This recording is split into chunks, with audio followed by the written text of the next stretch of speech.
Welcome back, Bayou Coast. Welcome back to Off the Water. Summer vacation is over and school is back in session. That means fall is just around the corner. Couldn't come too soon as the heat is putting a serious hurting on my fishing. I mean, it's hot outside. We've had a couple of heat advisories the last few days. It's made it tough, even when you get out there early. It's just been tough. But look, we got a great show tonight.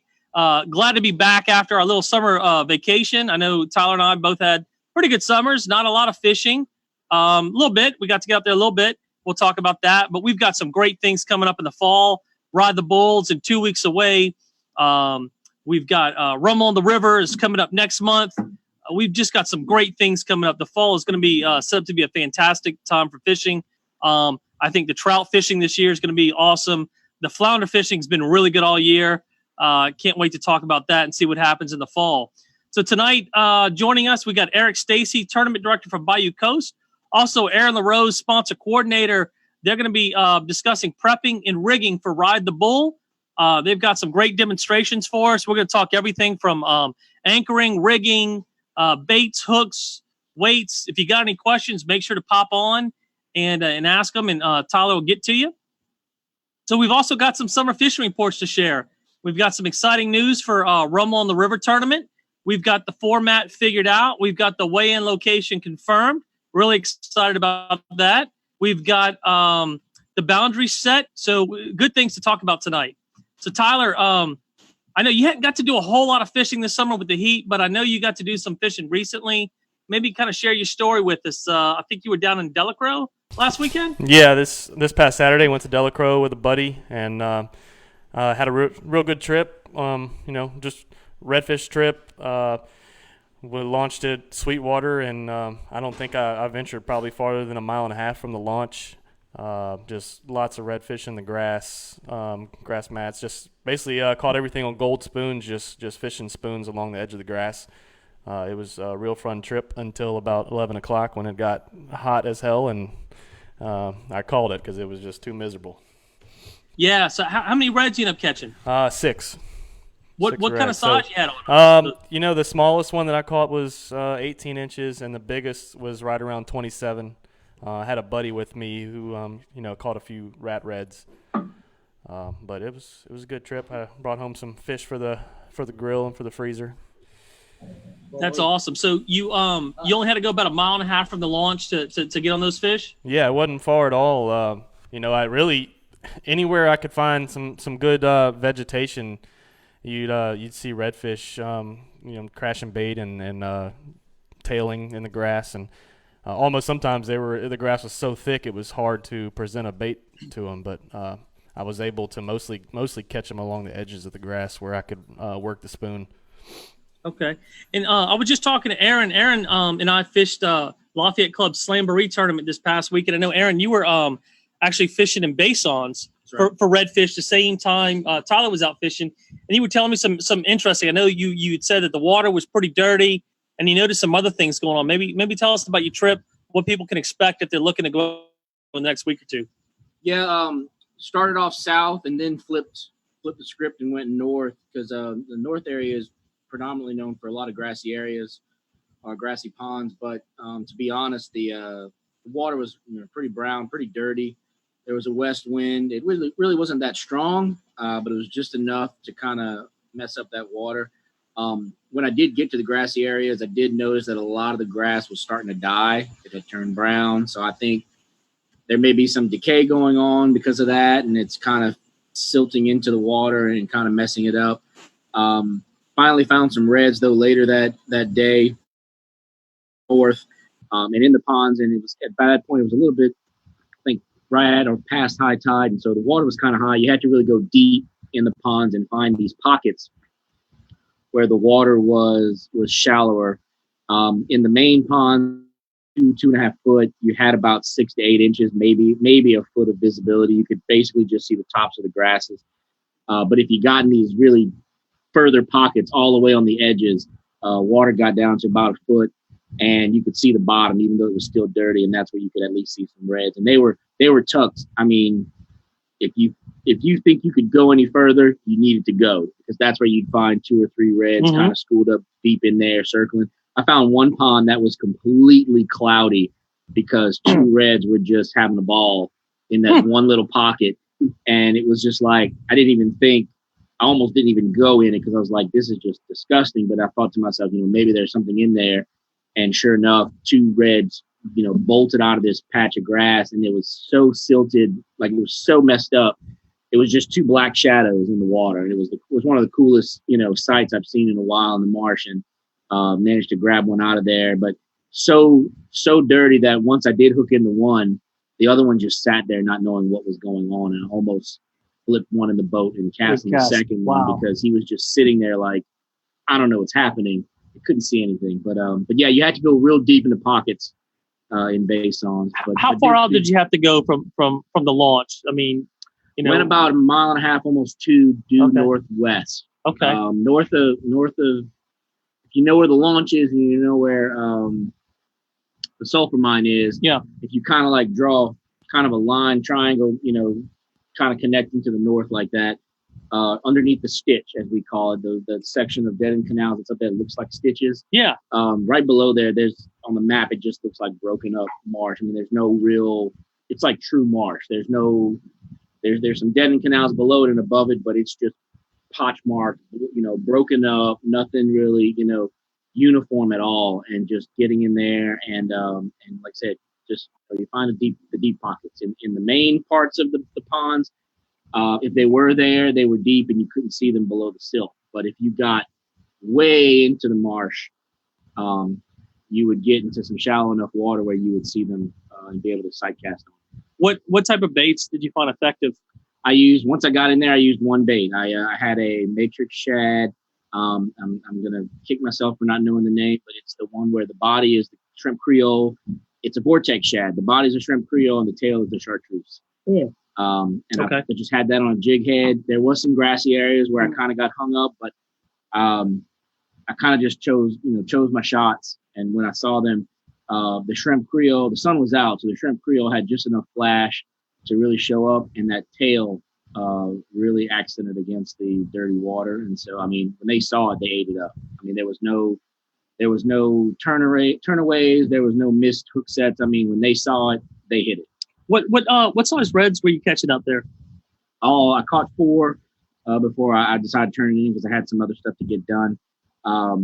They were all between 18, 19, and 22 inches. Nice. I had one at 22 and the rest were about 18, 19. Nice. All bright orange too. They were feeding. Oh yeah, that real gold pumpkins. Yeah, pumpkins. That's always good to see. So I know you're probably wondering, this doesn't look familiar, the background. You're probably wondering where we're at. And we're filming on location here at Eric Stacey's house, tournament director, Fallen Tide Paddlepalooza. And we're out here in his patio. I didn't get the invite. I'm over here by myself. So you did get the invite. You chose not to drive over here. Aaron drove. But what we got, I tell you, we got boudin. I stopped today. I was in Lafayette. We got boudin from Best Stop and boudin from Billy's. And we were doing a little cook-off earlier. A little hot sauce. Yeah, we got some rougarou sauces. And we had some stuffed pork chops. The boudin was fantastic. I mean, Eric's vote was Billy's. I tended to prefer the Best Stop. I don't know. I liked them both. They had a little spice to it. Both very good. You couldn't go wrong. So we actually got some left over. We're gonna be eating throughout the show tonight. Wish you guys were here, but not everybody can join us live. We couldn't fit all you on the camera. So summer was interesting. I've got a segment I like to do, what I did on my summer vacation. You probably don't remember the Cheech and Chong records, Tyler, but Cheech and Chong had this whole segment about what he did on the summer vacation. He had to write the report for school. And so he'd get up, walked to the drugstore, hung around the front door, and then went home. And that was his whole summer report for his vacation. But I got to do a little bit more than that. I didn't get to fish a lot, but I did take a couple of trips to Florida, Gulf Shores.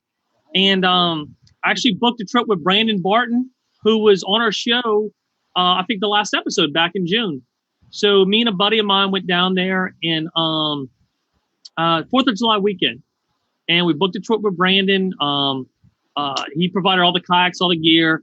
We launched in Navarre, Pensacola area, somewhere like right in between the areas, right off the beach. Water was gorgeous. I mean, I'm talking, it was prettier. I'd been in Gulf Shores and Panama City. This was the prettiest water I saw. It was visibility easily 10 foot down, crystal clear. We launched the kayaks. As soon as we get out, we're making bait. We're fishing for bait. And I'm seeing these fish roll at the top. I said, Brandon, I think those are tarpon. He's like, no, I think they're dolphins. He's not really paying attention. It's like, dude, I think they're tarpon. And he looks over, he says, tarpon. So, he hurries up. We get some bait. He takes off after one. My buddy Quinn follows him. I'm still jigging for bait because the man's going to be a while before they catch tarpon. I turn over. I look to my side, and here's this huge fish jumping out the water, just tail dancing. And I said, shit, he hooked one. So now I'm hauling over there. I'm trying to film it the whole way. I get over there. Brandon hands off the rod to my buddy Quinn. Quinn's fighting it. Quinn's only been in a Hobie probably a couple months. He's first time he's ever fished offshore. So he gets the rod. He's doubled over. The rod's buried in the water. Brandon's helping him the whole time, giving him tips, information, how to handle those fish. The trick is you really want to tighten that drag down and get them in fast, so you don't kill them. I mean, you want to get them in safely, get them released, take a picture, and get it back in the water. So by the time I get over there, about 10 minutes later, Quinn's been fighting him. He said, buddy, I just, here, take the rod. I can't do it anymore. So kind of having fish in a kayak a little bit more, I knew let the kayak do the work, right? Get in the fish, get in the kayak, bear down, get the good grip on the rod, and let that fish pull you in the kayak. That's going to wear him down a little bit quicker. So I actually was able to crank on him pretty good. I got him to the top once. He made a nice roll, and he was probably 120, 125 pounds. Then he dove down. And when he dove down, he broke our braid. And it was disappointing because we really wanted to get a good shot with him. But it was really exciting, at least getting that tarpon hook, seeing him come up and tail dance and everything. And I know we were the first ones, I think, that Brandon had actually had a customer on and hook up on a tarpon. So the very next day, he had a tarpon trip scheduled with a client, and that guy actually got his tarpon. Line didn't break. I think it was a beautiful fish, too, 120, 130-pound fish. So I was real happy to see that he got them hooked up. We did go out, caught a few snapper, some beautiful red snapper out there. The bite wasn't as good as we had hoped, but we caught a couple smaller ones we threw back. Had some real nice snapper that we caught and brought in. Didn't really get on the king finish.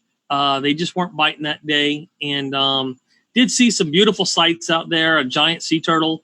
Saw a couple of triple tail.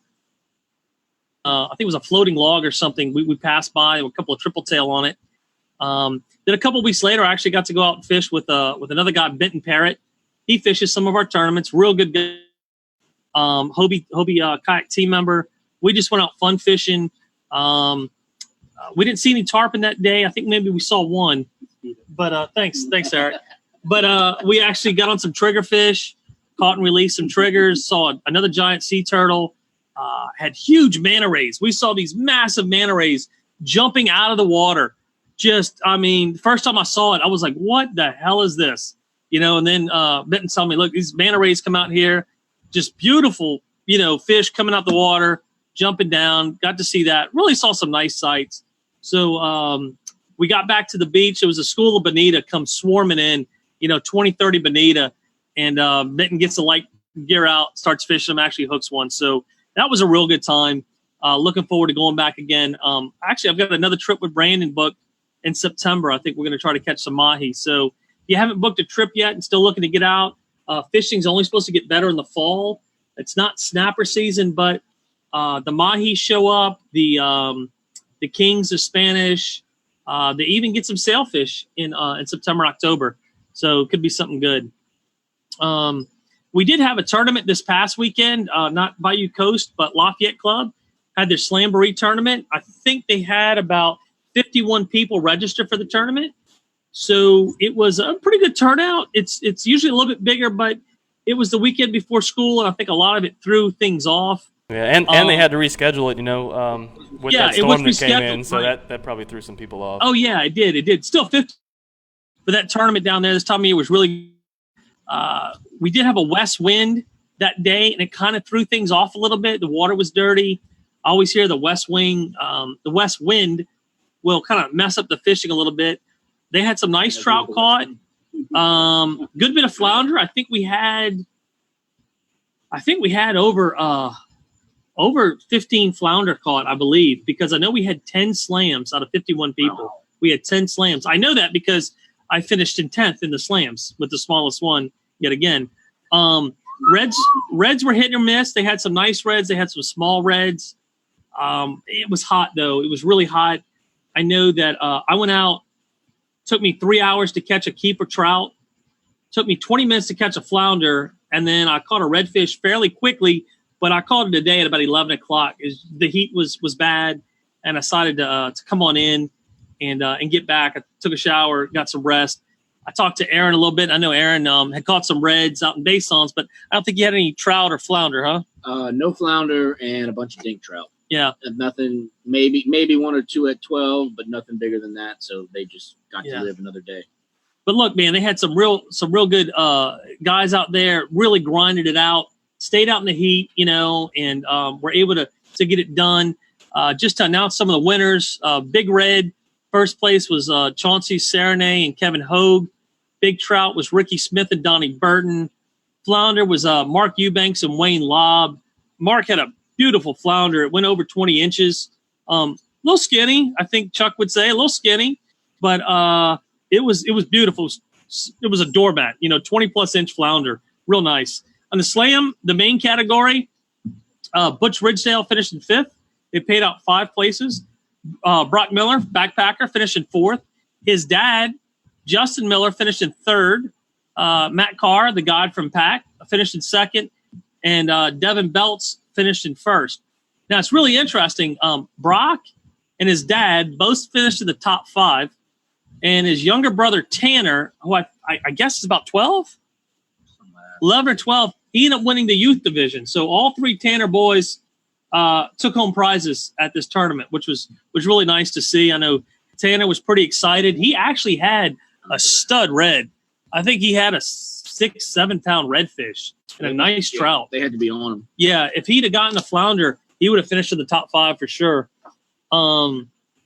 The winner, Devin Belts, I think his slam was about 11 pounds from what I remember. And look, Devin's on a roll. He's the last 3 slam tournaments we've had, which goes back to Fall and Tide last year, Paddlepalooza this year, and Slamboree this year. He's taken first in all 3 tournaments, which is really incredible when you consider, 200 plus at Paddlepalooza, 100 plus at Fall and Tide, and 50 plus at Slamboree. Good fishermen, are usually in top 5, top 10 consistently, but to win all 3 places, first place in all 3 tournaments is really a testament to this guy. He's really on it this year. He'll be there at the championship tournament at the end of the year. Don't know if he's going to fish Rumble on the River yet. We talked a little bit about that over the weekend, but hopefully he can make it. It's always good when you got somebody out there rolling like that. You like to dethrone him if you get a chance, That's right. So, the other day you were telling me you hoped he wouldn't make it so he wouldn't mess up your AOY points. So that's just you're making shit up now. I specifically said I hope Devin makes it because you would have beat the man, right? You beat the man. So him, Steve Lasarter up there, Chuck's up there. I think they're all great fishermen. All up at the top right now. So it's going to come down to those last 2 tournaments for Rumble on the River and Fall and Tide. So look, I know a lot of people are tuning in tonight because they want to get some tips on Ride the Bull, and I'm not the best person to talk about it. I've only been able to fish it once. Mostly, I don't like fishing it because of the heat. I'm just kind of a wanker like that. But we've got Aaron LaRose here. We've got Eric Stacey. I know both of them have fished it. Both have caught bulls. Eric, I know what your highest place was. 19th out of how many people? Like 700. 19th out of 700. That's pretty good. Was that the money? Was that in the money? No. It should have been in the money. 19th out of 700 should have been in the money. But I'm gonna let them kind of take it over a little bit. Talk about some of the things you need to do because really the thing with Ride the Bull, you got to remember, it's a shotgun launch. You're all launching from the same spot at Bridgeside. There's going to be 500 or 600 kayaks. It's deep water. You're fishing deep for big redfish. And there are a lot of things you need to do if you want to have a successful trip. I remember from my one experience was the amount of people that got rescued, flipping their kayaks, a lot of inexperienced people. You know, you get a 40-pound bull on the bull on your line, you lean over, you're going in the drink. So you really want to be careful doing that. So I'm going to talk to Aaron and Eric and let them kind of talk a little bit about things that you want to do to have a successful, Ride the Bull. First thing is, I know the tournament is set for August 23rd and 24th, guys. All right. And the 23rd, is that an actual tournament day where you fish, or is that just the captain's meeting? That's going to be the captain's meeting at Bridgeside. They're going to do go over the rules. They're going to serve a meal.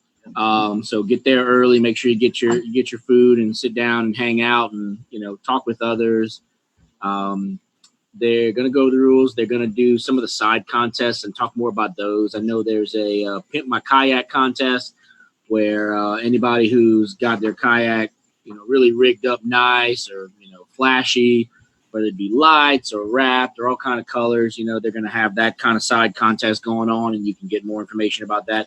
I want to say the top 5 for that will have a special spot at the front where they can display their kayaks, and then there can vote on who they think is the top, the most pimped out kayak.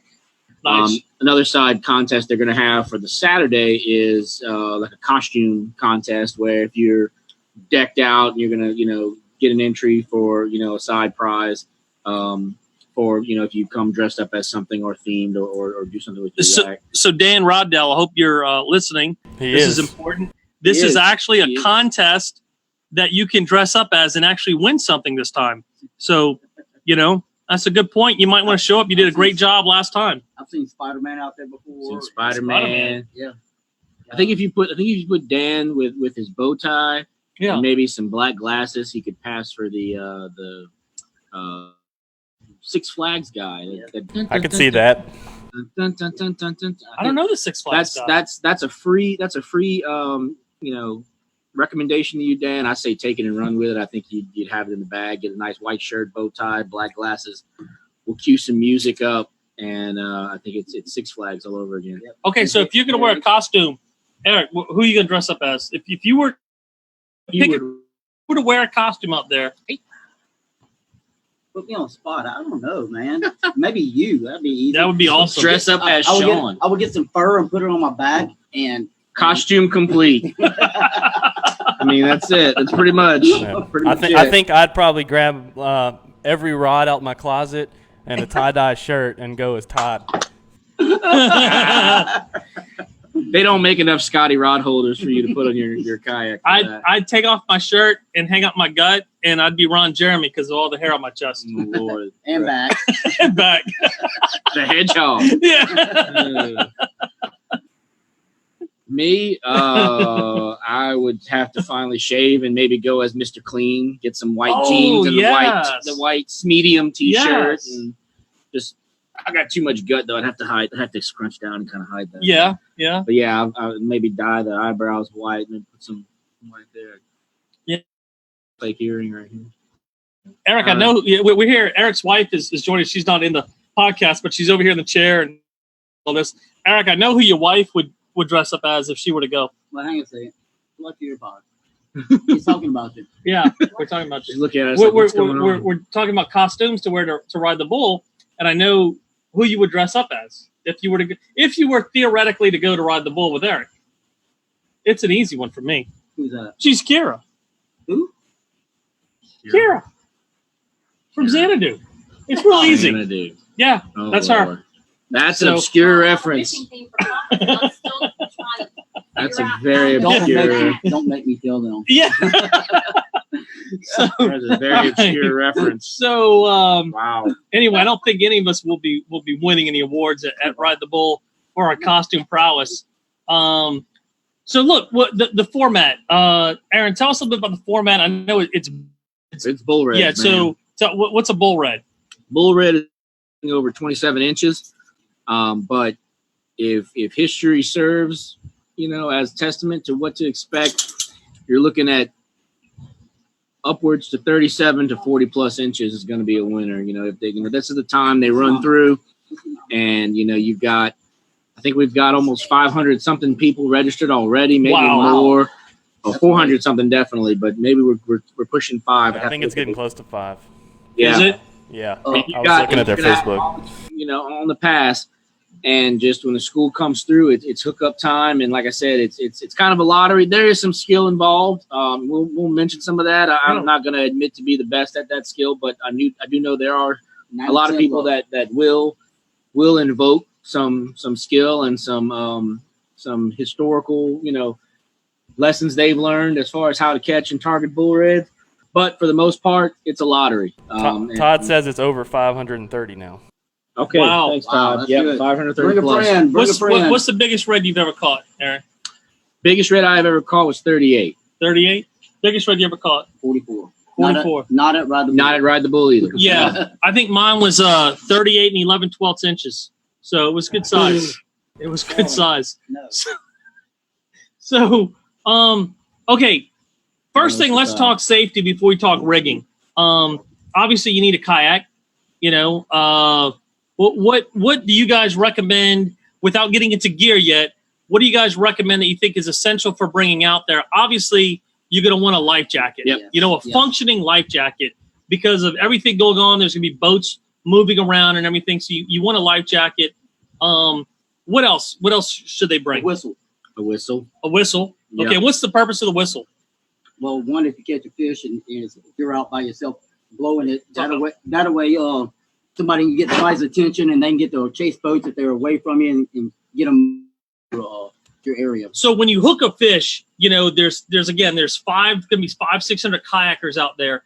And I understand they have a boat that comes around to pick up your fish from you. You have multiple boats. Yeah, you Yeah. can have multiple chase boats in various areas, and they'll be communicating with each other on a certain radio frequency. Another safety, thing you may have, if you do have a VHF radio, the tournament directors will announce the channel that they're going to be on. You are welcome to use that channel to announce if you have a redfish or someone near you has a redfish, as well as call for help. Okay. It'll be tuned into all the chase boats, as well as the tournament director back on land if he's not on the water. So that's also a possible safety measure if you have that. Just bright clothing. You're not sight fishing, so don't be afraid of trying to spook fish. You're not going to spook fish. Just be visible, be vocal if you need to. Ask others for help. I know in years past, when somebody hooks up, they start hooping and hollering, but it's very helpful for other anglers around that person to also try, because you're just sitting there soaking bait, you're not doing anything. Put a paddle up in the air, try to help call, because they're going to be trying to fight a fish, and the longer it takes for a chase boat to come to help them, the worse things can get. So I know a lot of people have help each other out and try to call for a boat. Another safety measure, have your things leashed. I know this is kind of going into gear, and we're kind of getting ahead of ourselves, but just safety for your gear. If you tip over, in the event you tip over, but also just in the event that the waves might be rough, and you're fighting a fish and things kind of get crazy. I wouldn't go out there. Other thing we can say for safety is don't go out there with a whole lot of rods. Don't be a Todd and go out with 9 rods for Ride the Bull. 2 rods. Go with 2 at the most. 3 max. In case one fails, right? Eric makes a good point. You have a second backup in case. However, most have our rods behind us, and the worst thing that can happen is you're fighting a fish and you have to go behind your head because he's spinning around your kayak. One thing I do is when I do hook up, if I do have time, I'm going to grab that rod, I'm going to lay it flat down, and I'm going to secure it to, flat down. That way, if I do have to spin, I'm not having to go above, I'm not having to open the bail, go above my rod, and maybe accidentally wrap my line around my rod tip of my second rod. And then I'm just, I'm in trouble there. So, be minimal. We're going to go into this, but to be honest, this is my Ride the Bull tackle box. Yeah. It's hooks, sinkers. I've got a thing of fluorocarbon for leader, and I've got some swivels in there, and that's it. Because you really, there's there are some people that will fish certain artificials. They may get large jig heads and put the big gulp. The big gulp, the Crotel gulps are good. There may be some people that try a buzzbait or something kind of, that makes a lot of noise. Most likely the fish will not be high in the water column because there are going to be so many kayakers there. I know Brock and some other guys, when they go out by themselves, they hook into a lot of bulls in top water. They'll hook them into jigging, but a lot of those times is when it's just, one or two people out on the water in their kayak. The reds, they're not going to be, they're going to be more inclined to be in the higher water column, maybe on the surface or, hitting top water. But, and people can chime in on the Facebook and maybe, correct me if I'm wrong, but I don't think there's been many redfish caught on top water on Ride the Bull, just because there's so many kayaks there, depending on where you're at. Yeah. When you got 700 people throwing 1 to 2 ounce lead heads into the water, it's like somebody shooting a shotgun. I mean, boom, boom, boom, boom. Yeah.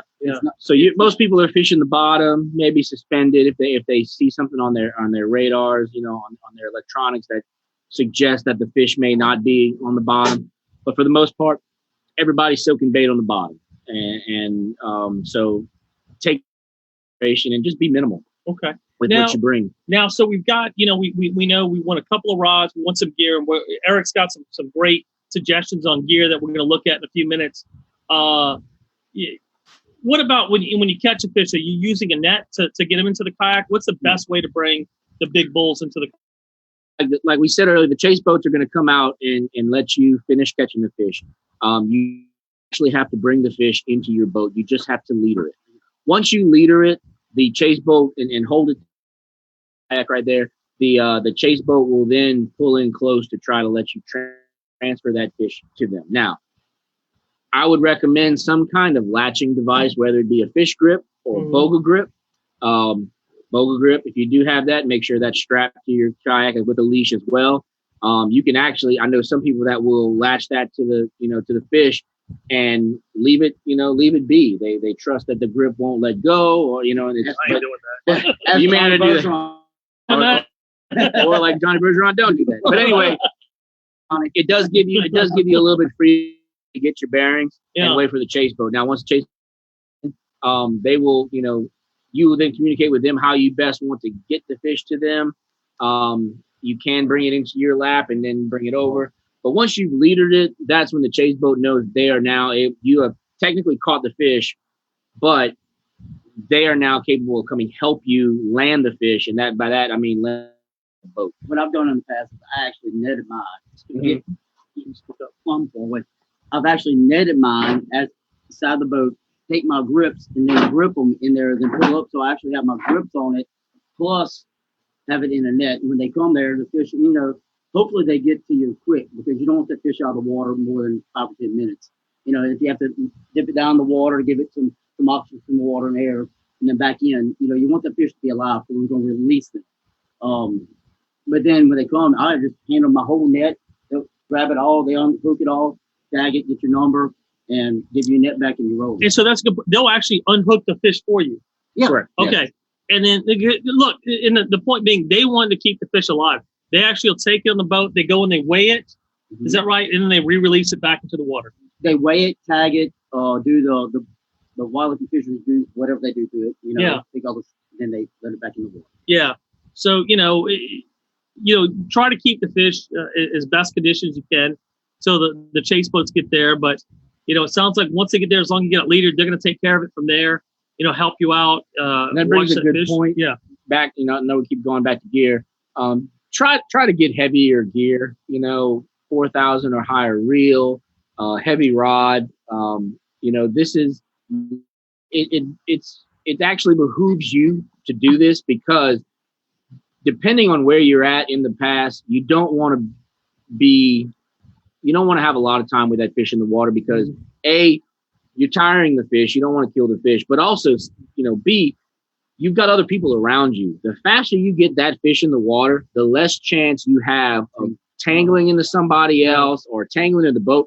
I have seen a boat actually back up on the line, and their line got caught in their motor. They were basically out until they got it out, because now they're having to go around the pass with a trolling motor, and they're looking to any help to anyone at this point. So, you want to get that fish in as fast as possible. It's just like tarpon fish says. You can tighten that drag down. Get them in. So have some heavy, braid, 30, 60 pound braid if you got it.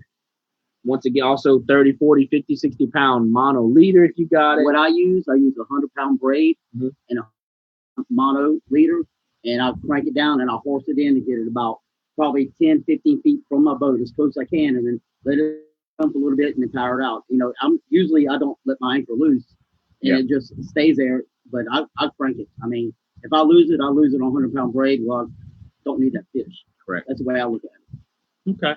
So I know one of the big issues is that with the current moving, you're not going to be moving around a lot. You don't have a lot of freedom to pedal around. And so a lot of the people are going to want to anchor. Is that right? Okay. Don't troll. So don't troll. There's too many lines out there. And just to give an idea of people, if they've never been out there before and they're like, well, I don't know where to go to catch a bull. Everybody's launching in the same spot and everybody's essentially fishing in the same area, right? I mean, the fishing's right there by the bridge. So the northern border is, and I know there's a name for it. It's like a second cut. The cut they call it. So the cut is, if you're looking at a map and the bridge comes across from Elmer's to Grand Isle, northeast of that bridge, there's an area called the cut. It's a deep channel, not quite as deep as the pass, but very deep, and is a very hot spot for bull reds. I want to say last year there was a good ton caught in that area.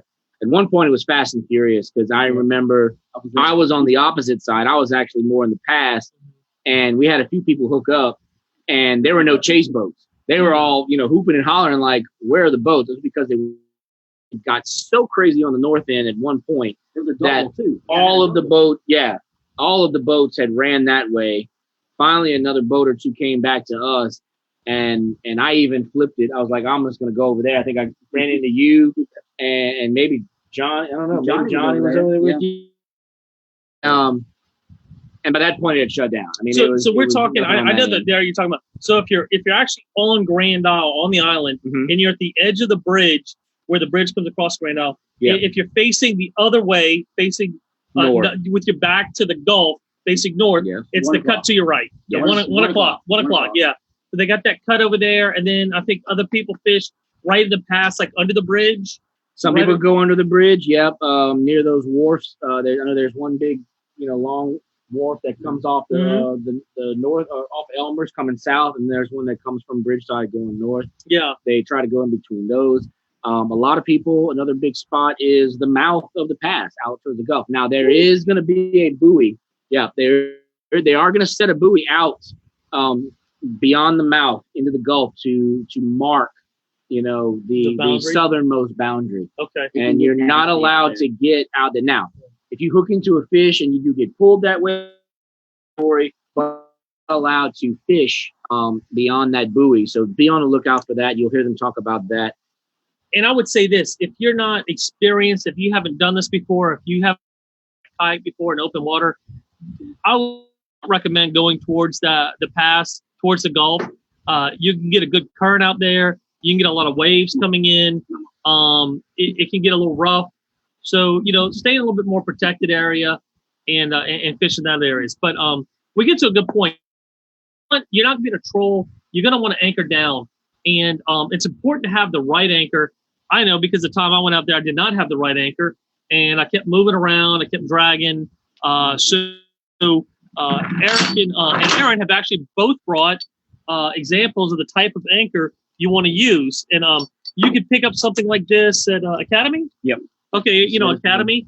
And what's it called? What's this anchor called? This is the Bruce anchor. Bruce anchor. This is a Bruce anchor or a claw anchor. Okay. Some people call it that. Can you show it to us on the thing? Biggest thing you want to do is all of these will come with a loop on the very heel of it, I guess you can call it. Yeah. And also a loop at the top. And now you'll notice too that both Eric and I have a small length of chain. Mine's a little longer than his. His is a little bigger. The reason being is that you're going to be in current. And without this chain, this anchor is fairly heavy, but in that type of current, you want this anchor to hit the bottom and lay down as quickly as possible. So this chain, this little length of chain here, causes it to This lay anchor flat. is 2.2 pounds. Correct. 1 kilogram, so 2.2 pounds. Probably about the same. Yeah, about the same size.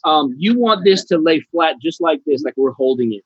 And that way, when you then pull, it grips that bottom of that channel as fast as possible. If you don't have a weighted chain, you can still get this secured. It's just a little harder. You almost have to kind of be at an angle and really pull it. Okay. The chain helps this to lay flat, and it'll hit the bottom kind of like this, but this chain will pull this bottom part too. Without that, this might float a little longer than you want. It's going to be harder to grab the bottom.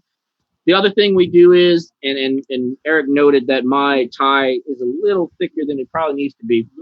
But if you attach this chain at the top via a small twist tie to the top of that, a little regular twist tie, kind of a small twist tie. If this thing gets really stuck to something solid, It's not if, it's when. when. Okay, Yeah, I mean, it's when. Yeah.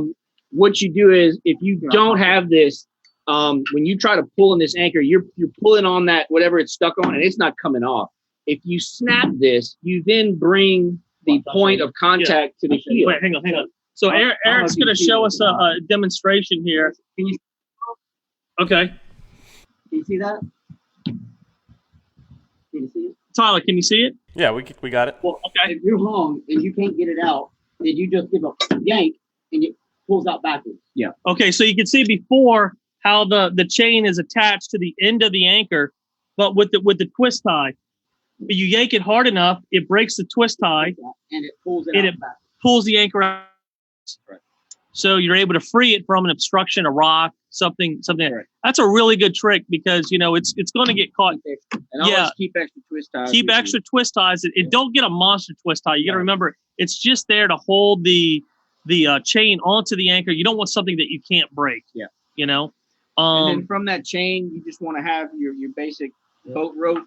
I think mine is 50 or 60 foot. Most of the pass, I think the deepest part of the pass might get to 60 or 70. Okay. Most people will be fishing the ledge, and that drops anywhere from 12 to 30 to 40 feet. Kind of a gradient. And that's kind of where you want to be. But like I said, I mean, just have enough rope. Now you don't. If rule of thumb, and I know Todd has talked about this. If you're fishing in 40 foot of water, don't get a 40-foot rope. Right. You want at least 15, 20 feet more than that because you got to consider that you'll be at an angle. Yeah. So if you're in 40 foot of rope, 40 foot of water, get 50 or 60 foot of rope, probably 60 or more. The other thing that's going to happen is if you've got, and I know my dad, he used to do a lot of sailing, and when they anchor a boat, that rope's too short, and your kayak doesn't have slack, it's going to be taking the waves like this. It's just it's really going to take a beating. Whereas if you had slack, it's going to come back and it's going to be able to come up and down a little bit easier, ride with the waves. You'd rather have more rope than not enough. Right. Right. And then plus, understand if people are concerned, like, well, God, all this gear. Reminder, go light. 2 rods. I've got 1 tackle box, 1 thing of leader material, 2 rods and an anchor. And then we're going to have a couple other things, depending on what kind of bait. And a lot of water to stay hydrated. You don't, and a lot of water. That's right. The only ice chest that you really should bring is a small one to have drinks, water, whatever, keep you hydrated. Maybe some snacks. You don't need a big fish bag because you're not keeping the fish in there. So it's you're gonna have space to hold this other stuff. And look, guys, save the wine for the weigh-in afterwards, not so that while Sean you're on the can water. drink it. It'll dehydrate you quick on the water, in the sun. So save the wine for the thing. But look, what happens if you're anchored down, you hook a red, and he starts pulling you? I mean, you don't have a free hand to pull up that anchor. What can you do? Well, I mean, in the rule of thumb is you don't want to let your anchor loose and have that fish drag you through 15 other people's lines. So that's the reason I use such heavy braid. I want the fish coming to me. Okay. But I have had once to let my line loose. I was out by the mouth, by the Gulf, and I had to let it loose. And I use this, and I suggest basically, I mean, it's rubber rods. So when you're out there and that tide's pulling you, you don't want to, your kayak. This gives a little leeway. Okay. But I use regular carabiner clip, unclip it, and go and do what I have to. This will stay up. So you can clip one end to your kayak Yes. and clip the other end to your anchor rope. Yep. So if you need to do a quick release, you unclip the part from your kayak.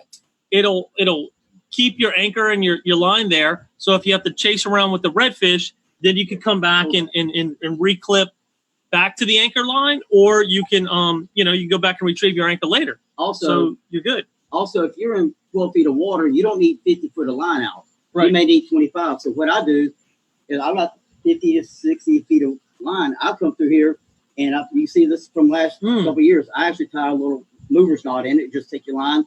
Just basically, I do it like this. A little knot, just so you take can like this. Put a loop, and then I anchor, flip that to the bottom. So I don't have all that line out. Then I'll have just the amount of line that I need to keep my kayak secure. That's a good point. So. Okay. I will say, use your best judgment on releasing, the anchor. We had somebody on Facebook this past week talk about it or ask about it, like, should I release my anchor or should I not? If you are in some part of the pass and there's no one around you, that's pretty all fine and good if you need to release. But if you are around four or five kayakers and you release this, understand that if they hook up, or even if a chase boat comes through, there's a chance that they or the chase boat may catch into this. I know Eric has mentioned earlier, one time the current in the past was so strong that he released, this kind of went underwater.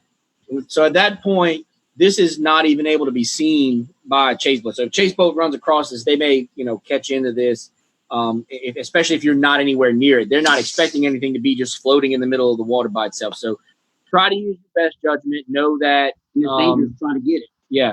Know that you've got a fish and we want you to land it, but be considerate of others and be careful about your gear getting in the way of other people as well, or even the chase boats. This, I think, Yak Gear sells this at the cabin.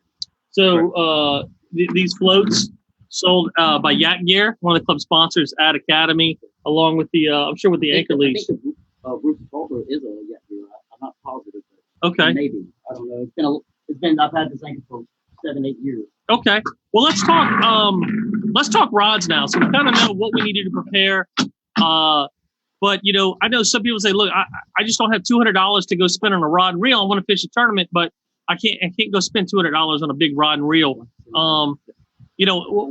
What can they do? I mean, what are we looking at? I know you suggested at least something with a 4,000 plus reel. Yeah, you want a nice sturdy rod. You want a good reel, not only for the size and the strength of it, but also for the amount of line. You're going to have a good bit of line out. But also you want a sturdy rod. So this is a Pro Cat. And I don't know the price point on this. $39. $39. Reel and rod. Reel and rod. Combo. $40 combo right here. I mean, unless I would say this, if you are coming out to do Ride the Bull for the first time, and you don't foresee yourself being a person that goes and fish bull reds all the time, honestly, go to Bass Pro, get you an inexpensive combo that you can just wear out for a day, because that's really what you're going to be doing. Bass Pro Cabela's. I mean, you don't want to. I mean, yes, you can use an expensive rod, but I use this rod once a year, and you see this is rigged up from last year. Yeah. I mean, it's back home, put it in my closet, and that's where it's been until today. And I mean, you'll most likely use it again unless you just dunk it in the water for 5 minutes. But I mean, it's not. You're looking for something that's strong and sturdy. That's just strong and sturdy. Not technical. It's not finesse. And you're not going to be casting long distances with any accuracy. You just need to get your bait in the water. Big crab or big mullet on the end. Yeah. So, I mean, so they make combos like that, very inexpensive. I mean, I've seen people with tuna rods out there. I mean, they're inexpensive tuna rods that you can get. It's just the medium heavy. Yeah, medium heavy. And what size reel is that? It looks to be about a 5,000. It says PC 60, but I mean, it's about at least a 4,000 or 5,000 series reel is what you're going to want on there. 90 yards or 20 pounds. So look, Sure, it's not braid. So then the other part we know, Eric talked a little bit about the line. You want a braid. You want a heavy fluorocarbon leader on there. 80 pound test, maybe 100 pound test, something at least over 60 is what they're saying. what size hooks are y'all using, and what size weights are you using? Because you got to be dropping it down 40 to 60 feet to get to the bottom. So I use a 1 ounce. Depends on. Go ahead. I'll say depends. You can say it depends on the current. Yep. Okay, it depends on the current. I mean, with a basic current, you want at least a 1 ounce. I mean, that's probably three and four. three and four. You know, you want it. You kind of can get a handful of these just in various sizes depending on the current. So basically, But I mean, egg sinkers. Egg sinkers, yeah. You know, Yeah, you're gonna want something.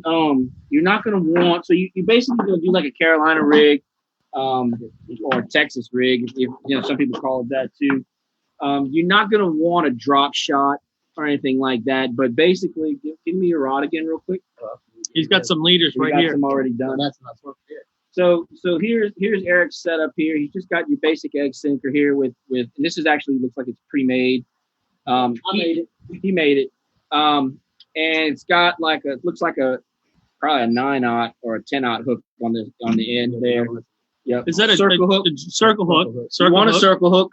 You don't want to gut hook any fish. You just want to get them in the corner of the mouth. And anybody who hooks, you also want to be reminded you never want to set the hook on a fish when you're using a circle hook. You just want to reel down, and that hook will then slide to the corner of that mouth and just hook itself. Can you demonstrate for us how that works? Yeah, sure. Come here. But yeah, you don't want to set the hook. And I mean, you're going to be in deep water, so you're probably not gonna do much by setting the hook. But you just want to reel down, and it kind of does its own thing. But this is a rig. Looks like he's got clamps down on the leader here. So you can kind of see there some aluminum clamps on the top. He's got it to a swivel, and he's got about 5 or 6 of these rigged up. He's got a sliding egg weight in the middle with some beads. And he's got them wrapped around a piece of pool noodle. This is a very simple, is a really neat tactic. idea. Mm-hmm. So you've got 6 or 7 pre-made leaders with different weights on there, all wrapped around the pool needle. So if he decides to change it real quick, all he's going to do is clip off the other one, tie on the new. Take that screw out. He puts a little screw through the eye Of the swivel. and inserts that into the. Get up there and show him. This is a really great idea. Look. It's basically minimal tackle backs. That's almost all you need right there. That's all I'm pretty much carrying. Yeah. Here you go. If I run out of this many or lose this many, I need to go in. Now, while we're on this topic, we'll segue into bait. As you see, we're using circle hooks here, and they're pretty big.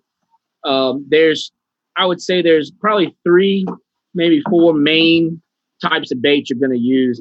Of course, there's your artificials, which a few people will use, whether it's a top water or they'll get a big jig head, or 1 ounce, 1.5 ounce jig head with a big hook, and put the large size gulp. If you fished any of our past tournaments like Fall and Tide or Paddlepalooza, we've been fortunate every now and then to get the really big gulps from Pure Fishing from Joe Gaspar. 5 or 6 inches? 5 inches, big curl gulps. I don't think you use them anywhere else but this application. It'd be fun to try to sidecast some reds in a marsh with those, see what happens. But to be honest, they really work for this application if they're looking for that. Other types of bait, and this bait will be sold at Bridgeside. Frozen mullet, which many people chunks and bury or hook, these circle hooks into that. Another piece of gear that Eric and I both carry is a small cutting board with a small knife. I actually purchased mine one year at Bridgeside because I forgot my one at home, and so I just went to Bridgeside, got a small cutting knife and a small cutting, and just brought that with me.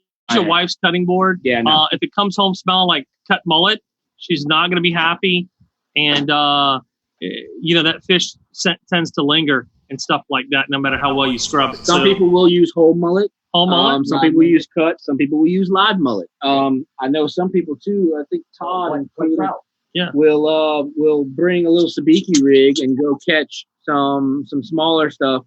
I don't know if you catch white trout with this, but maybe. Yeah. So this is a size 6 mustad little sabiki rig. Yep. If you ever done any offshore fishing, you'll know that A lot of times, this is what they'll use to catch the bait, the little sardines or hardtails, pinfish, things like that. Basically, you put it on with a triangle weight. They've got these things where you just they've got this. It's real easy just to attach the weight to it and you just jig it up and down. If you can find a little clip on one end, you can jig it up and down. Fish pop. You're gonna want a live well or something to keep them alive. Little thing like that. But another bait is crab. Crabs. There will be plenty of crabs on the island. They'll have live crab. They definitely have frozen crab, cracked crab. Some people say they don't like the crab because the hardheads, but also the small fish will pick out the meat. Yep. And then you're just left with a shell and you don't even know it. So now you can probably get some small live crabs at some of the bait, some of the restaurants over there. I'm sure Commodell's probably have some smaller. Hell, they may even stock some for this tournament. I think when you break off the claws, right, and you hook them through the little leg socket. Break off the leg and you can hook them through the socket or through the back socket. Through the back socket, yeah. In one socket, out the other. You can go on Google to look at that. I know I've looked up hooking various baits before, so they'll give you a good idea how to hook up things like that. I'm gonna interject. I had a 6-inch gulp here handy, so I went and grabbed one. I know these can be kind of tough to find in the store sometimes, but I know that both Pack and Paddle and Puglia's keep them in stock. That's two of our club sponsors. So if you have trouble finding them, I know those two keep them. Now, Tyler, I seem to recall you recently catching your personal best redfish. I did. At the IFA, I caught a 40.5-inch on this bait, but I believe it was chartreuse. Chartreuse, yeah. No, it was how big was it? 40.5 inches. 40.5 inches. I remember there. And you caught him actually up in the water column. He wasn't all the way down. I know we were fishing 60 to 80 foot of water. You caught him, I think, as you were reeling him in. Is that right? Yeah, I was really reeling up to make another cast. I'm not 100% sure how deep I was in the water at the time, and he hit it on the way up. And you were fishing that, I remember, just with a jig head, right? Yeah, I had it on a 2-ounce jig head. A 2-ounce jig head. So, you could certainly go to the store and, you have to go in the offshore section typically, but they'll have these big jig heads you can purchase, 2 ounces. Basically, you hook that thing on there and you're just jigging it up and down. That's right. Yeah. I wish I would have grabbed the jig head. I have some of those in the other room too. I can go grab one. No, that's all right. We just, you can go out there and look at it. We've talked baits, hooks, lines, rods and reels, prepping. Anything else, you guys? Definitely stick around after Okay. award ceremony. Also, Where is it? wear your PFD. Stick around after the all the weigh-in said and done. They're going to do the awards. They're going to have another meal that night as well. They're going to be also some sponsors. I know there's been some talk about changes in the prizes. CCA, we talked with Rad and we were concerned as well because we're a similar organization, a nonprofit that also does tournaments and we give cash prizes. But basically, while the whether you can or cannot give cash payout for a prize is not entirely clear in our heads at this moment. What Rad and the team over for Ride the Bull was basically told by CCA, corporate, if you want to call it that. I mean, the topmost national level of CCA, their CFO basically said, we see this as something that could possibly affect our national, chapters. I mean, from a national standpoint, they all kind of share the same accounting information. I think they all have the same tax ID. And so, they were basically told, don't do it. Don't do the cash prizes. So, I mean, they went out to sponsors and got, all these great prizes at $1 amount for the winner that is higher than what the cash payout would have been. I mean, we're talking about if and I'm just throwing numbers out here, hypothetically, I think like if first place was $1,000 cash in years past, your prize package is now $3,000 and $4,000. I mean, it's literally. Do you know what first place prize is? I don't remember. Okay. I apologize. Is it Kayak? Yeah, I thought it might. Wilderness Systems? I know I thought it was a Wilderness Systems. I don't know for sure, but I know it's rigged out. I think it may even have a Torpedo on it. Yeah, it does, because that is one of their new sponsors, is Torpedo. Oh, hell, I may have to fish it now. Great segue, Tyler. Thank you for that. They are going to allow trolling motors. Yes, Really? to a certain horsepower. You have to read the rules. I'm not going to quote them because I don't. A small area is not a game changer. But they are going to be allowing trolling motors up to a certain thrust. So check the rules on that. You may have to also kind of show or provide or kind of proof of what motor you're using so that you can get cleared for that. But what I was getting at, there's going to be a lot of prizes. They've got a lot of sponsors, and a lot of those sponsors are going to be on site with some demos or some booths set up. I know in years past there was a company that built these special racks for loading and unloading your kayak on small SUVs or station wagon type setups, not people that didn't have trucks. And they actually set one up, had somebody come and borrowed this person's vehicle, and I think gave them it afterwards. I'm not saying it's going to happen again, but like they, in order to demo the product, they ended up asking for a volunteer to use their vehicle on site while they were there with their kayak. I think the guy got to keep it afterwards. Wow. I know there's some representatives from LaRose because I was going to be over there because they are a sponsor, and I think there are some LaRose units that are as prizes. Like we said, Torpedo, Wilderness Systems, and a lot of local guys. So, definitely check them out. Facebook, they got some great information. Yeah. Yeah. So if you want any more information about Ride the Bull, you can go on their website at www.ccalouisiana.com. Go to events. They should have a big banner on there about Ride the Bull. Should have answers to most of your questions on there. Certainly, it'll show you where to sign up for it, answer questions, give the timeline and everything on there. And certainly if you have any specific questions, you can reach out to one of us and we'll see if we can put you in touch with someone if we can't answer your questions, they will. Actually, yeah, I keep looking at my phone to see if there's any questions. We really don't have any, but Todd made a comment and I'll really reiterate. It is going to be a long day and it's going to be probably a hot day. Bring water, stay hydrated, bring snacks, bring food. The worst thing that you can do is be out in the pass, waiting for that school to come in, and you all of a sudden get a hunger pain or you get really thirsty and you're like, I'm going to have to paddle or pedal all the way back to Bridgeside, get out, go find some meat and come back on the water. That's going to really kind of ruin your day. So, be prepared for that. And to kind of, I guess, attest to the experience itself. We said earlier, it's kind of a lottery. Go in expecting not to catch anything. I mean, there's been years where there was 1 year there was 140 something plus bulls. Then there's been years where there's been 50, 80 and some maybe less. I think it truly is, at times a lottery. I mean, you can go the whole day and soak bait. And I had 1 year where I knew exactly where the line of red, the school of reds came in because I watched somebody hook up further down the mouth. I watched these two guys in front of me over here hook up, and then I watched somebody.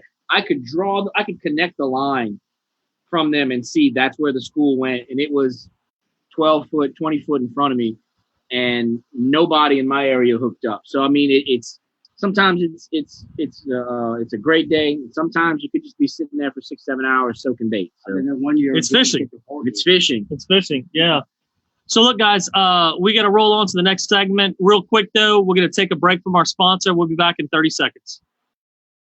What's up, guys? It's Brock back again. Another cool new product we have for this year are the Ice Mule coolers. This is really the perfect size to keep your snacks and drinks for the day. And the cool thing about this, all you have to do, the back seat stays out of the way while you have your AO bag right in the back to hold your fish, so you don't have to mix them all up. And don't forget, be sure to visit us online at www.backpackeroutdoors.com or in one of our stores in Baton Rouge and Lafayette. Hey, guys, back. So a couple quick details. We're already over our normal hour, but since we haven't been on in a couple weeks, we are going to extend go over a little bit. Let's talk real quick about Rumble on the River. This is Bayou Coast's next big tournament. This is our redfish tournament. It's typically one of our biggest tournaments of the championship series. It's actually the last tournament in the championship series to qualify for the championship. It also accounts for Angler of the Year points. It's a redfish only tournament, and it's going to be a good one. This year, we have expanded the area. Last couple of years, it's been down in St. Bernard Parish. We've had a lot of calls from people wanting to fish Highway 23. But I know a lot of people love to fish St. Bernard Parish. So what I did was I said, well, look, we're going to have the best of both worlds. We've extended for Rumble on the River will now include all of St. Parish and all of Plaquemines Parish. So you get your choice. You can fish Hopedale, Reggio, Delacroix, or you can fish, Bayou Log Cabins, Vinish, Yellow Cotton Bay, wherever you want to go in either of those parishes. The format this year is going to be two red. We're looking for quality redfish. So we've increased the slot limit size from 22 inches to 27 inches. There was a couple of reasons we did that. First and foremost, when you bring in 3 or 4 fish, the problem you have is people will tend to keep a 16 or 17 inch redfish, knowing that you're probably going to upgrade anyway, but you're concerned. So we want to take that out of their hands. Chances are if you get a 16-inch redfish, you're not going to place in the tournament simply because of the quality of redfish being caught. And we want those redfish to grow up. We want them to get bigger. We want to conserve when we can. So, Sean, just to clarify, the minimum is 22 inches. The minimum's 22 inches. Max is still under 27. It's still under 27, right. Okay. So you've got, 5 inches there to play with. And realistically speaking, based on our past experience and all the officers had input on this decision and looking at it, in our experience, everybody who's placed has had at least 2 redfish generally in that range, So look, even if you catch 1 redfish in that range, you still want to come in and weigh it because it's going to be for points. It's going to be for qualifying for the championship tournament. Again, if you're top 15, you finish the top 15 and you've paid for one other tournament, you're going to qualify for the championship as long as you're a paid member. There will also be, and fish. Well, you got to pay for another one. For those people who have qualified and have only fished one tournament, they're going to need to pay for this tournament to qualify. And we'll send out some reminders. I know we're gonna work on that to see who's got it to make sure that those people pay. There's also going to be 2 side leopard red and big red. Big red is going to 22 and 27 under 27. The one exception to our slot rule is going to be the leopard red. Leopard red can be any size from 16 to 27. So you find that most of the leopard reds are actually smaller. 15 and 11 12s. Somewhere around that area. Do you think that's because the bigger ones get eaten because they're not as tuned into their genetic? And remember, the whole purpose of the spot is apparently to be an extra eye to look like an eye, so that fish attack. So if they're leopard, I wonder, or does maybe the black spots fall out? Yeah, someone had said that they lose. I think Todd said they lose the spots over time. Maybe so. They might grow out of them. I don't know. Yeah. Oh, they do have some big ones now. Or they've all been kept for leopard red categories. So that's my theory. The jury's out. The tournament's September 28th. So we still got about 6 weeks away, but I know as soon as September hits, if we get a cold front, people are going to start scouting. A lot of different areas to cover this year. Really excited about this tournament. It's usually one of our best sellers. We get a lot of participants. Would not be surprised if we get 80 plus people sign up for this tournament. So should be some really nice prizes at this tournament. Weigh-in location. We considered a lot of different areas. We've already had a weigh-in in St. Bernard for our Trout Challenge tournament. And so we wanted something on the Plaquemines Parish side, but something that would be fair to the people in St. Bernard. So we've decided to hold the weigh-in at 2781 Belle Chase Highway at the parking lot, old abandoned Kmart. If you're not familiar with that particular address, it's located adjacent to the Hooters on Belle Chase Highway.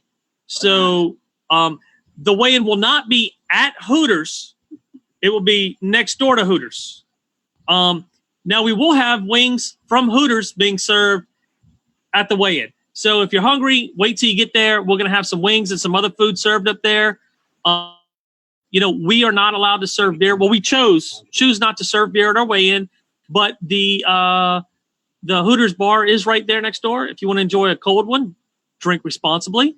While you're waiting to weigh in your fish, more than so. So again, that tournament's gonna be September 28th. Tyler, registration timeline. What are you thinking? I would say in the next week or so.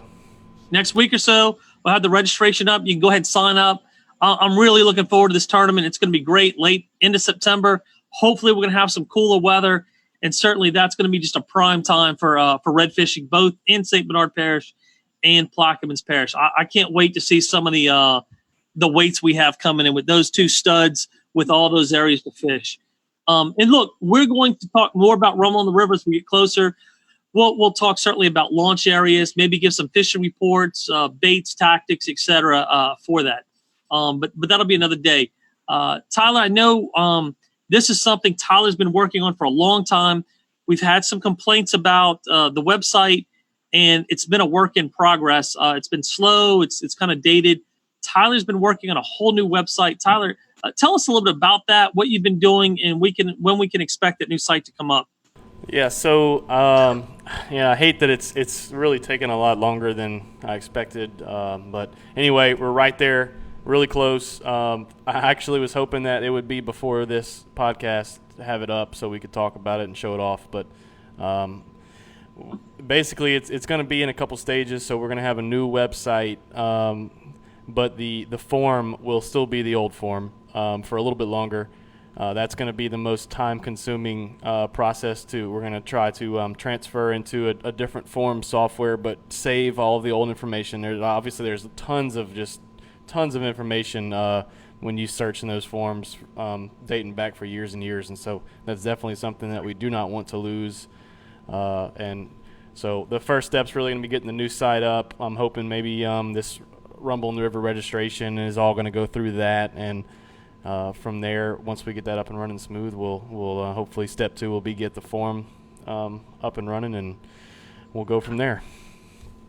And Tyler, I understand kind of updating the registration process for the tournaments to make it a little bit easier to register and with the different categories and everything. Yeah, I'm hoping it'll be a little easier on the user end. I think it's going to be even easier for hopefully Jason for tax purposes, but I know everything we can do to help him with that he'll appreciate. So, absolutely. Now I understand we're gonna have some new articles on the website.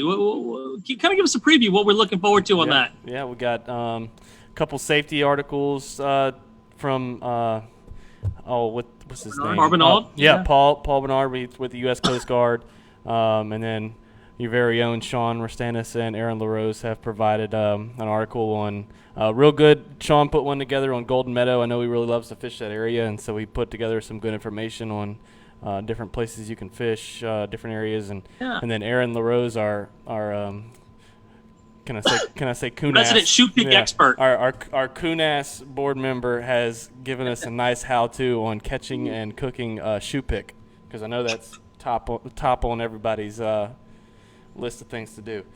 Sean, really, that's gonna break the internet. Yeah, I will say that I have never had the desire to ever keep a shoe pick and cook it, but Aaron has ranted and raved about it so much that I do intend to try it. So I saw all the instructions for properly maintaining your catch for a shoe pick, and I was like, son of a bitch. I mean, you might as well go to Rouse's and buy some trout. This is a process, but look, that's a fish that pretty exciting to catch. I know you enjoy doing it. You're gonna like it. I'm telling you. And look, the Golden Meadow article I did, I enjoyed writing it. It's all information that I've obtained. Didn't share any spots that anyone else has given me, but we've got some really good locations that we put on there. I know Tyler did a good job of marking it up, putting the specific areas that I refer to in there, whether you want to fish in the marsh for reds, in grassy areas for reds, in the lake for trout. So, hopefully it'll be helpful to you guys kind of looking to fish an area. I know it's such a big area to fish. and you can get overwhelmed very easily by saying, where do I start? Well, I hope that article will help you learn where to start, kind of give you a head start there, and then you can kind of go from there. Yeah, and the goal behind Tyler, this in the future, if really the website and forum is just kind of outdated, it's gotten a little stale and running slow, and I know we've had a lot of complaints, and so that's the face of our club when people go check us out and see what we're about, and so we're really just wanting to put a lot of effort into bringing new life back into that. Yeah, we really do. I mean, Facebook is very easy. It's convenient. But look, when we're all sitting around for lunch and we're bored and you want to pop through some articles and catch up on some things, the forum's a great place for it. We hopefully intend on updating the articles frequently, more frequently than before, and bringing people back to the forum, letting them use that, and hopefully getting more members, because the paid memberships that we get, which is really cheap, $25 a year, there's a lot of benefits to it. It enables you to fish in the championship series, to qualify for the championship, to qualify for the Angler of the Year. We'll talk more about those prizes later. Also, you get early registration and Minimalist Challenge, and you'll get access to a lot of these articles. So there's a lot of benefits for you that you get, discounts with certain vendors, etc. So for $25, it's going to pay for itself over and over. Now, and Tyler, and we encourage members and non-members alike. If you like to write, if you have a topic that you want to write a little, I don't know what the character count about is, 200 character article, something 6 pages, double spaced. Yeah, put it together, give it a good title, throw some pictures in with it, and email Tyler at webmaster@bckfc.com. or .org. I'm sorry, .org. And send it to us, and we'll showcase it on the front page. Definitely we encourage. We're writing some, and we're decent, but there's a lot of people out there that have their own experiences kayak fishing, and we want to. Chris Holmes. Yeah. Chris Holmes. Yeah. You ever want to contribute a nice article, Chris? I know Steve's contributed some articles. There've been some good things in there. Anybody that has their own personal blogs, I'm not afraid if you want to post an article on your blog, and we can also post it on our site and then link over there, and maybe give you a little publicity for what you're doing on your own too. Absolutely. Great looking fishing. Yeah. Real quick, switching over. Another benefit of being members, you get to participate in Fish Picks, which is a tournament. It's a year-long tournament hosted by Massey's.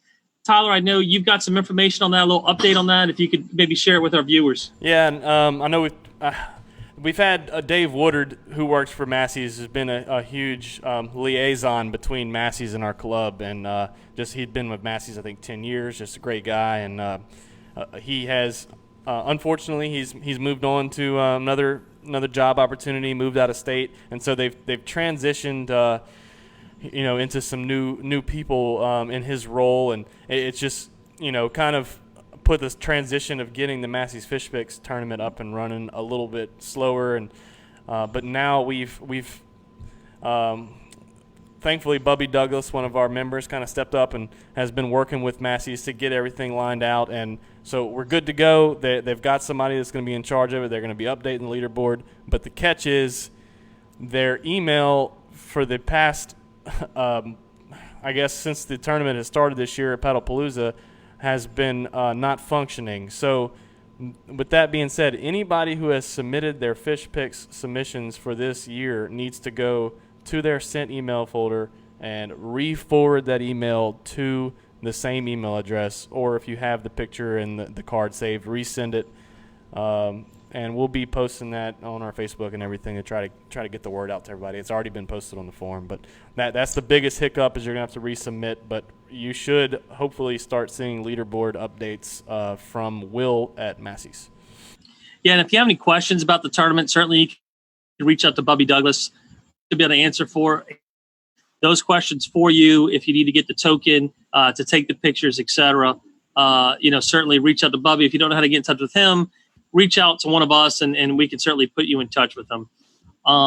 Look, guys, we're getting close to the end here. We're wrapping up the thing for the night, but I wanted to talk to you guys a little bit about something that has been kind of important to me recently. we all are getting older. Tyler, I know you're still young, but the rest of us here are getting older. And 2 weeks ago, we had two of our members in the club, both in their 40s, have heart attacks. They both survived, and they're doing okay, I think, from what I know. I know one of them is doing well. I'm not sure how the other one's doing, but I know he survived as well. So, we want to try to include something and maybe some on a little bit more next year as well, a little bit about men's health. I know we have some women in our club, and I'm not discriminating against you guys out there, but I can tell you this: women are so much better at getting their checkups than men. Have their annual exams with their doctors, and certainly if they're not getting their annual exams, they need to. I always get on my wife about that. You have to make time for that. I'm not a woman, so I can't speak for what women should do as far as their exams. But I do know something a little bit about the men, and I talk to my doctor a lot, and I try to find out what I should be doing as I get older. It's not a subject that men like to talk about for some reason. I'm not sure. They rather talk about fishing and drinking and eating, but not stuff that can save their lives. So I urge all of our members to get their ups, men. Generally speaking, for men, it's recommended that they get a physical exam at least starting at the age of 40. Now, the doctor's gonna, do the check for the hernia. He'll check particular cancer, feel for any lumps. They'll check your blood pressure. Just a basic checkup. They may even do some blood work, make sure everything's going on, making sure you're not pre-diabetic, making sure you don't have high blood pressure, high cholesterol, things that may not kill you now, but can work on it later on. So if you're in your 40s, you haven't had a physical exam yet, you don't have a family doctor, you need to get one. Don't be embarrassed. Get out there and get that. Prostate exam. You should be, I think, according to medical literature, if you haven't had one by 50, you need to go ahead and start getting them checked annually at 50. My recommendation is that you make sure your doctor has small fingers. It is a joke, but it's an important thing. So when you meet your doctor, shake his hand and notice his fingers. But look, it is important to get. Do you like the firm grip? Firm handshake on that one? Like big hands. So just small fingers, lots of lube. It's important though, guys. It really is. Don't be embarrassed. It's better to get it done, to get checked out for something that can be fixed if it's found early. Colonoscopy, 50 years old again is a time. I know I've had one already. I've had a prostate exam already. I've had my physical exam last 5 or 6 years. Yeah, I thought apparently my doctor is an early starter on prostate exams. So anyway, guys, get out there, get that sort of thing done. It's important. Skin check with dermatologists. We are out in the sun a lot. Some of us work outside. All of us fish outside. You need to get those black spots, moles, etc., checked out. It's a quick visit. They can cut it off, do a quick biopsy, catch it early. That's the key thing about all this.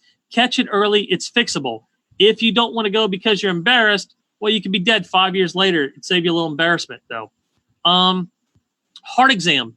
If you've got any type of history in your family, if you're a smoker, if you don't eat healthy, and look, we're all guilty about that. Hell, we're eating boudin and stuffed pork chops and baked beans and bread tonight. And shoe pick. It's not the best stuff for you. We live in Louisiana. There is a test. It's a very simple test. It's called a CT. I think it's a CT calcium score. It's basically a CT examining your chest. And what it does, it detects plaque buildup in the arteries. The test takes 5 or it's non-invasive. It's like taking an x-ray. Now you pocket to pay for it. I had mine in Oshner done last week, $25.